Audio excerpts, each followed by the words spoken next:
When it was discovered in the early 1930s, the East Texas oil field was the largest known reserve in the world. 10 years down the road, in 1941, that tremendous amount of oil proved absolutely essential in the Allies' fight for freedom from the Nazis. Within 1 month of the Pearl Harbor attack and America entering the war, and inside of 22 days, Nazi subs sank 73 of 74 tankers shuttling oil from Texas through the Gulf of Mexico to the East Coast. That oil was meant to supply our fighting soldiers over on the European battlefields. The U.S. so desperately needed the oil that we secretly constructed a 24-inch pipeline, 1,254 miles, to bring the oil where it could be dispensed to the European stage. Builders stealthily completed it in only 13 months. They called the pipeline the Big Inch, and it carried more than 350 million barrels of crude oil to the Atlantic coast. This allowed fuel to be shipped overseas to the Allies. Therefore, it eventually was German tanks that ran out of fuel, not the Allies. Texan H.L. Hunt said, and Winston Churchill agreed, the Allies floated to victory on a sea of East Texas oil. Anyone who's a regular in the economic war room should understand my fascination with this amazing story. It's Texas, it's World War II, it's Churchill. What might surprise you is where I learned it. Join me in the economic war room and I will share with you the story of the miracle in East Texas and how two unlikely con artists made our victory over Nazi Germany possible.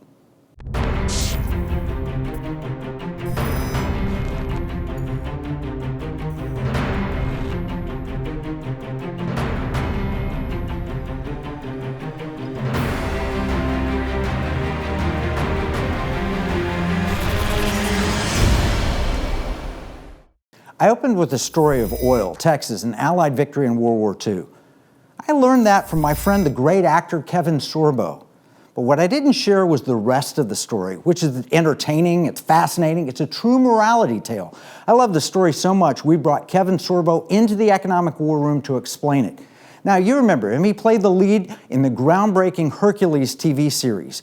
He speaks from his heart to audiences around the world. He's the featured star was in the #1 TV show in the world for 7 years, but he's also the victim of 3 strokes during that time. And he carries just a genuine love of life and passion for God to his audiences on topics that he's passionate about, including health, perseverance, honesty, overcoming, pro-life. But he has also dedicated himself to faith, his craft, making wonderful movies, dispensing wisdom and truth on social media, and serving as a leader in the conservative movement. Welcome back to the Economic War Room, Kevin.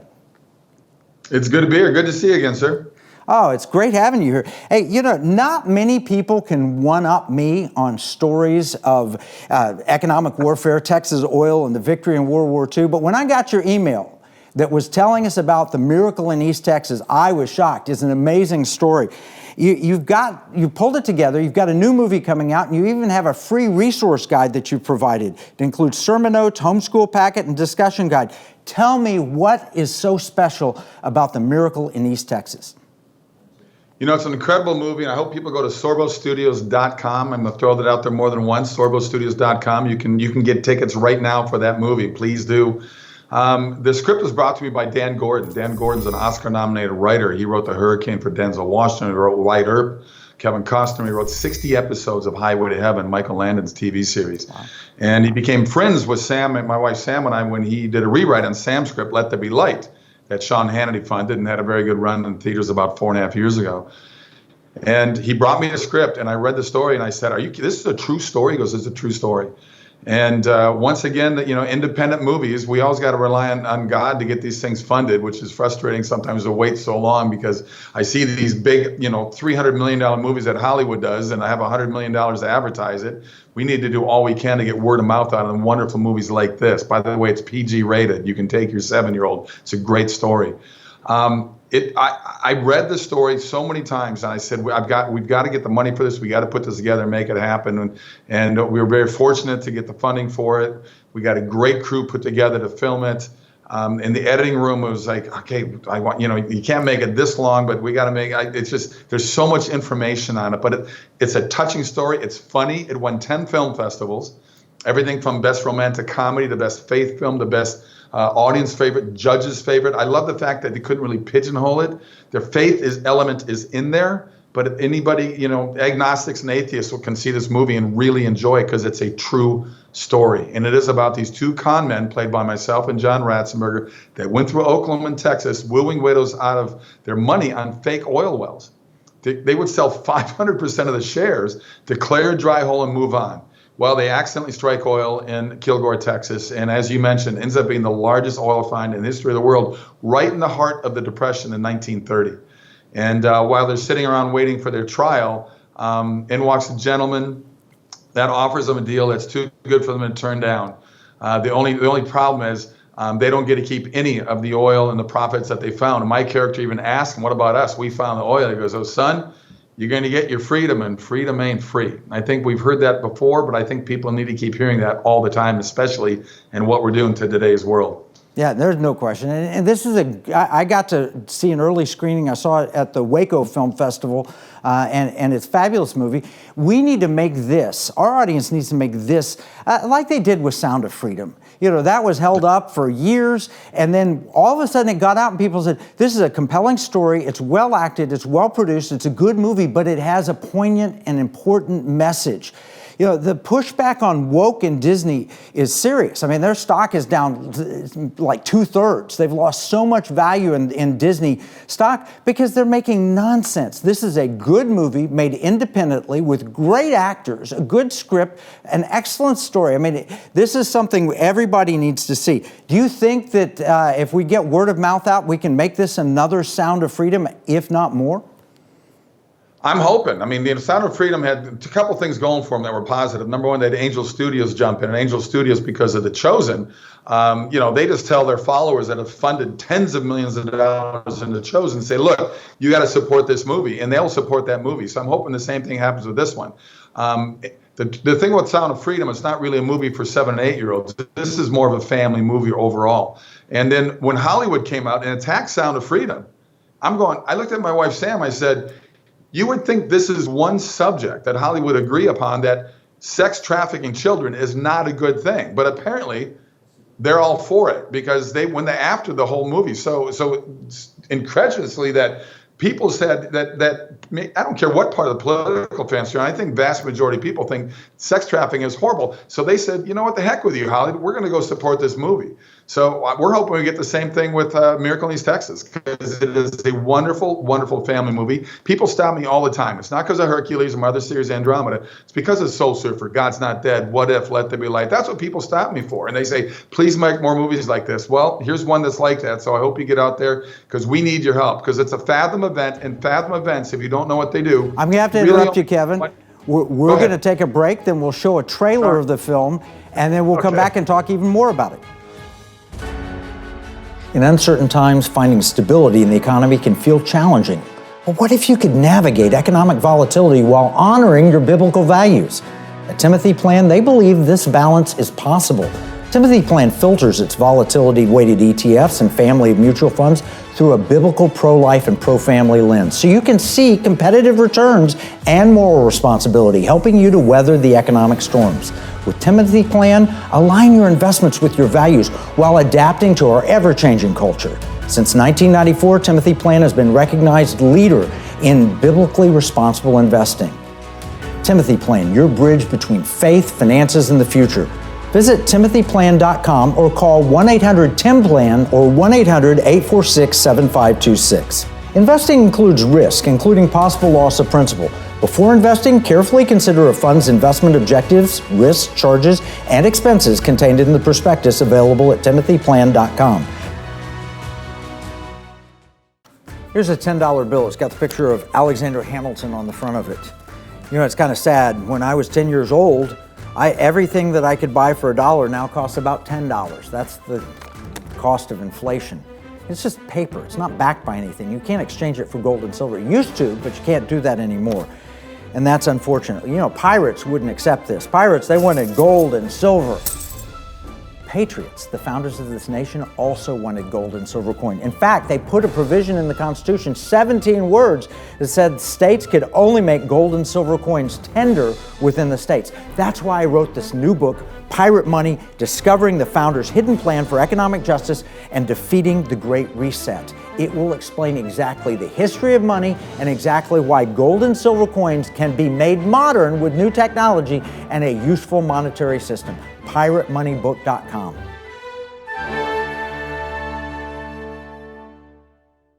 We're talking with Kevin Sorbo about his new film, Miracle in East Texas, from Sorbo Studios. Let's watch the trailer. So this is Texas. Very flat. I just believe the hand of Providence has been guiding our every step. We're going to hit oil right here on your plate. Doc Boyd and Daddy.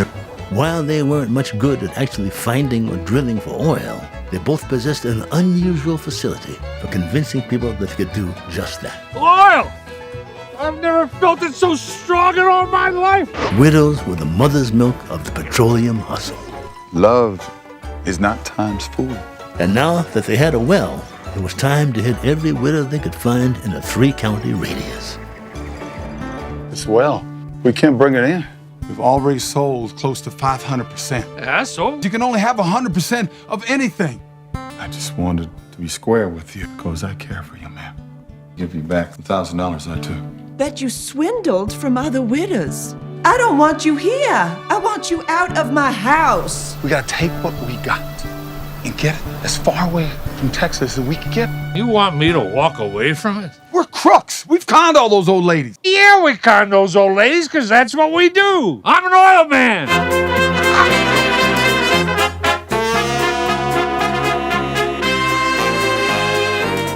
Praise Jesus in all his glory. Lotharios. He's talking about you. True hand-to-God miracle is what it is.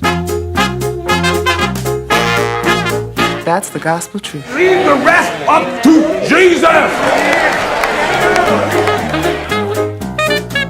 God's own bounty. Oil. Black gold. Amen. Amen. Hey, Kevin, this is about Oklahoma and Texas. I was born in Oklahoma. I live in Texas. I've spent almost my whole life either in one of those two places. So it's fun for me just from that perspective. But it's a good movie. It's a compelling story. It's a morality tale. You can learn from it. It teach your kids good morals and good information. I love it. It's a great movie. It was, it's so well written. Like I told you, Dan Gordon, who wrote it, is just such an amazing writer. I've got a couple of others of his scripts that we're trying to raise money for right now. And like I said, it's definitely a movie that so many families, there's 80 million homes out there that want the kind of movies that we do. But how do you get it out there? So I'm thankful that you guys are letting me have time to let people know about the movie. Yeah, well, I love the fact that you love family. I've known Sam for longer than I've known you, but I remember walking up to you when you were speaking in Dallas one time and said, God's not dead. That story, that touched me because I lived through that in college myself, and the professor that you played was one I had to deal with. And anyway, I love having the relationship that we have, but you're not limited to movies. You've got other important projects that you've got. In fact, one of these is a children's book about masculinity. Can you tell us about that? Well, I'm sure a lot of people know the story of Kirk Cameron. He was part of the Brave Book family as well. So people go to bravebooks.com, they get information. And he got attacked and shunned from certain libraries across the country from reading a children's book in a public library. And these same public libraries were okay with drag queens reading to kids. So that's a head scratcher for you and me and so many other millions. So I do a lot of talk about the attack on masculinity. And I say embrace masculinity. We need our boys to grow up to be strong men. So, and a lot of times I say we need to wake up the lions because the sheep are going to be the sheep. And we need the lions to get out there. You're a lion, I'm a lion, I know I am. I do walk the road less traveled just like you do. So he came out with the book, and it's called The Test of Lionhood. And it's a story about a little boy that has to save his little sister's life when she gets cut by a very poisonous plant out in the mountains and were walking around playing. So everything he learned from his parents and certainly from his father was how to, get past the fear and get past the struggles and obstacles that were thrown in front of him to find a way to save his little sister's life. And it's a wonderful story. It's not negative. It's not attacking anybody. It's not attacking any groups. It's just saying, you know what? Let boys be girls. Boys be boys. Let girls be girls. Let kids be kids. Yeah. Is really the sort of the message that this book is. Yeah, no, it's a great message, and you played the epitome of masculinity as Hercules for all those years. So people look to you and see that. But the fact that you care enough about kids, are you going to be going to libraries and speaking and reading the book? Well, Kevin, I got to tell you something. It's going to be interesting. I'm actually going to some elementary schools. My first one's going to be up in New Jersey. So I told Kirk, if you think you get attacked at public libraries, wait till I go into the lion's den, so to speak, reading my book about lionhood. To a lot of these public school teachers have been raised in a system to be pretty much anti-America, when I was in school, my dad taught math and biology, and those are the classes he taught. My public school teachers didn't tell me how to vote. They didn't tell me not to believe in God. They taught the subjects that they were brought in to teach. And you see what's going on in our public schools today. It just gets worse and worse every year. And I'm going to probably be attacked pretty heavy, but I'm ready to take it on. It's going to be fun. Well, I know you're not shy. I mean, I follow your Twitter feed, and you got millions of followers on Twitter, and you make the most poignant points there. But what do you think happened to the education system? And Sam is one of the leaders in the homeschool movement. What happened, and what should we do about it?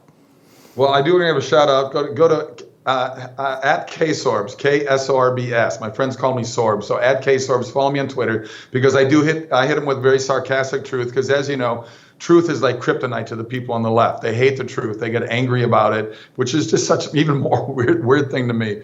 But we do got a battle on our hands. And I think it's shifted. I think the 60s really shifted a lot of things. If you look at the Welfare Reform Act, you look at the Vietnam War, you look at the really hardcore, really more rock and roll that came out. And I'm not bashing rock and roll. I'm a music fan myself. But the Vietnam War, the hippies movement, the love movement, all the things changed. And Hollywood started celebrating the anti-hero. They started celebrating the bad people out there, and they do it even more so now. Prior to that, you knew who your heroes were John Wayne and Cary Grant and Spencer Tracy and people like that. So they've grown up in a public school system that really was just inching towards the 60s, 70s, 80s. But since the 90s, they just get this brainwashing technique that's worked down from our universities now all the way down to the grade school level. So the teachers that are out there now, between 22 and 40 years of age, have been totally brainwashed. And they're out there just teaching just the weirdest thing, that they think socialism and communism is good. They think getting rid of God is good. They lock into the manifesto of BLM that says Marxism, get rid of God, get rid of the nuclear family, I've got their manifesto from BLM. And they said that women being pregnant is equal to slavery. And I thought, that's interesting. Okay, so if all women stop getting pregnant, then the human race will be done in about 100 years. And maybe that's what they want, but I don't. I'm going to keep fighting back. Well, we're going to take another break. The strong stands you're taking have called for cancel culture to be waged against you. Let's talk about how we can fight back.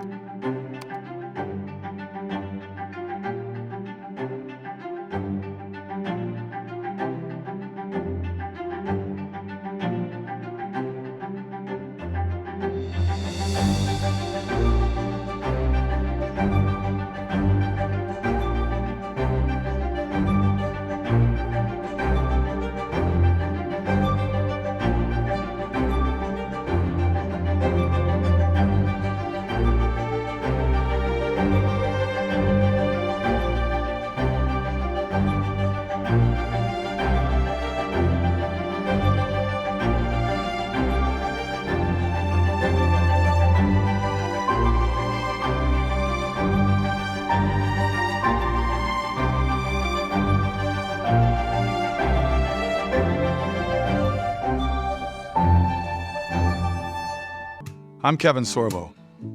When you spend money, you consider who you're buying from and the causes they support? If you don't, then you're likely supporting companies that are trying to destroy our country and take away our freedoms. Patriot Mobile is America's only Christian conservative wireless provider. They're a cell phone company and a good one. They offer nationwide coverage on the best 4G and 5G networks along with 100% US-based customer support. But here's the deal. Patriot Mobile's mission has nothing to do with cell phones. They carry out their mission by giving back millions of dollars every year to Christian conservative causes that are actively engaged in the fight to save America. Voting is no longer enough to beat the woke. We have to band together, support like-minded companies, and vote with our dollars. That's how we win.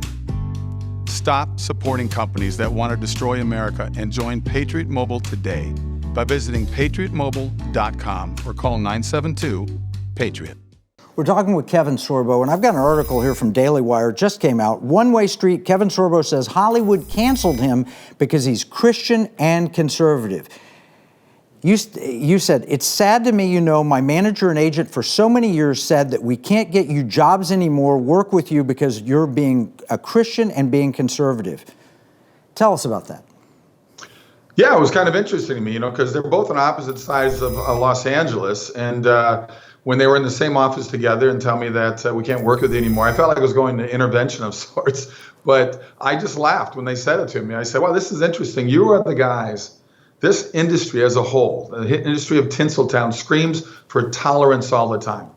Be tolerant of the things we're talking about, be tolerant of the movies and TV shows that we're putting out. And yet tolerance is a one-way street with them. They show their hypocrisy every single day. You know it just like I know it, same as Washington, D.C. They are blatant liars, blatant hypocrites.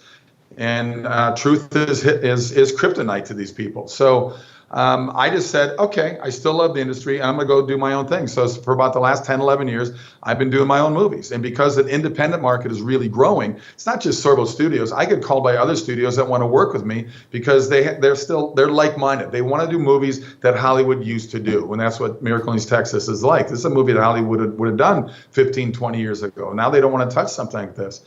So it's weird to me because I don't harbor that anger and hatred towards them. I really don't. I don't.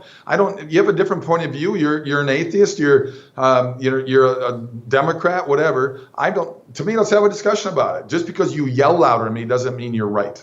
Well, you go to a multiplex. You can have 12 or 15 movies showing at the theater. You get to vote with your ticket. Right? You got to pick what you like. And our mutual friend Ted Baer has proven over and over and over, given equal footing and opportunity, a PG film is going to outperform an R-rated film every time. And you're making good films.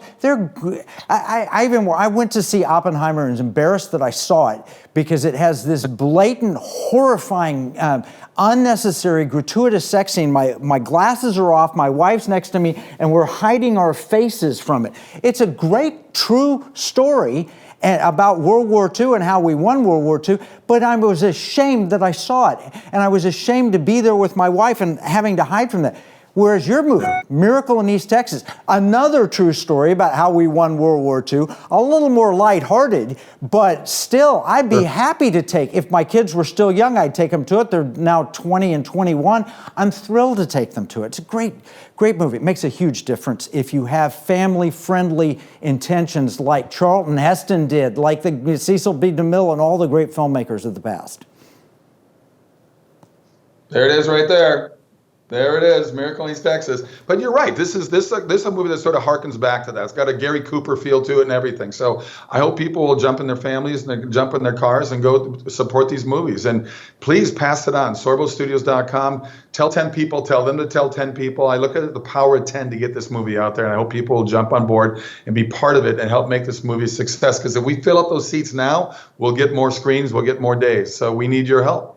Well, in fact, this is a way to wage economic warfare. If you're sick of the nonsense like Oppenheimer or Barbie or all of that, I'm desperate to see movies. I love to go out to see a movie, but there's nothing worth seeing that it seems like ever comes out. But Sound of Freedom beat Indiana Jones and beat Mission Impossible, which is amazing. Let's make Miracle of East Texas. If we can make Miracle in East Texas the next Sound of Freedom, and we do this repeatedly, the studios will begin to realize people don't want that garbage. So I'm telling you, vote with your ticket. Go to the theater and see this. Tell us how can they get tickets to this? Once again, SorboStudios.com. Please go to SorboStudios.com. Throw in your zip code, and they'll tell you what theaters are near you. And by the way, Kevin, one quick plug in there. I've done a lot of Comic-Con shows in my life. I'm doing one that deals with family and faith. It's going to be in Seaverville, just outside of Knoxville, Tennessee. Go to riseupcon.com. That's riseupcon.com. It's next May, but please check it out now. It's going to be for those people who love family and faith movies. We got an amazing cast of people going to be there, signing autographs, taking pictures with you. So please check it out. We're also going to screen a couple movies and documentaries. Now, this Miracle in East Texas is coming out much sooner than that. It's October 29th and 30th? October 29th and 30th. And those are the ones. And then the Comic-Con. And then you can get your book. And when's your book out? Is it out now? The book is out now. It came out September 1st, so it's out there right now. So go to bravebooks.com, sign up. You can get my book for free. If you sign up to become a regular a person within their company, you'll get a new book every single month. And there's some wonderful books. Kirk Cameron's one of the authors of one. Bethany Hamilton, who I did the Soul Surfer movie about, is got a book out there. And it really is geared for 4 to 12-year-olds. That's what Brave Books, that's sort of their target audience. Now, you mentioned Soul Surfer. David Tice, who's in the Economic War Room, he's a brilliant investor, and he's made a new movie about the grid with Dennis Quaid. So there are a group of Hollywood filmmakers that are producing quality content that is literally designed to take America the right direction, not the wrong direction. Now, I'm going to put one more plug in. Your Twitter feed, it's now, I guess it's X feed, is at KSORBS at KSorbs. You've got 1.7 million followers, and I've got a quote from you. You said, "I need more conspiracy theories because all of mine have already come true." Well, Facebook kicked me off. 2.5 years ago, I got taken down. I've lost over like 2 million followers on Facebook because I posted the truth. And everything I was posting has now been confirmed to be true, but they still won't let me back on. So Zuckerberg's a little bit of a wuss. I guess he's afraid of me too. I'll go into the ring with him after he goes after Musk. I'm happy to do that. Okay, so what are your future projects? You've got a film coming out, you've got a book coming out, Sorbo Studios, Sam's working on homeschool stuff. What else are you working on? I've got 4 movies that are in post-production right now. I just played Thomas Jefferson in a documentary, by the way. I had good fun doing that, and that's a good educational one for people because we've totally forgotten about teaching history in our schools. And they certainly don't want to teach civics, do they? Because then people growing up might find out that it's we the people, not we the government that running your life. But I've got 2 wonderful documentaries coming out. I was in Israel last May. Through archaeological digs, we traced the flow of the Ark of the Covenant. It's called The Quest for the Throne, and that's going to be out later this year. And then I've got another wonderful follow-up. I did one with Ingenuity Films and Brent Miller's company. This one's called Eating with the Enemy. It deals with the Last Supper, Eating with the Enemy. And the one I did with them before was a #1 doc on Amazon for 5 months called Before the Wrath. I highly recommend Before the Wrath. It was the #1 doc for 5 months on Amazon. Well, Kevin, I want to thank you for all the incredible work that you're doing, bringing family-friendly content, speaking up as a loud conservative voice, despite being canceled. We love you, and we appreciate both you and Sam and all the good things you do. And you can learn more about Kevin Sorbo in our free economic battle plan. You can get your copy at economicwarroom.com.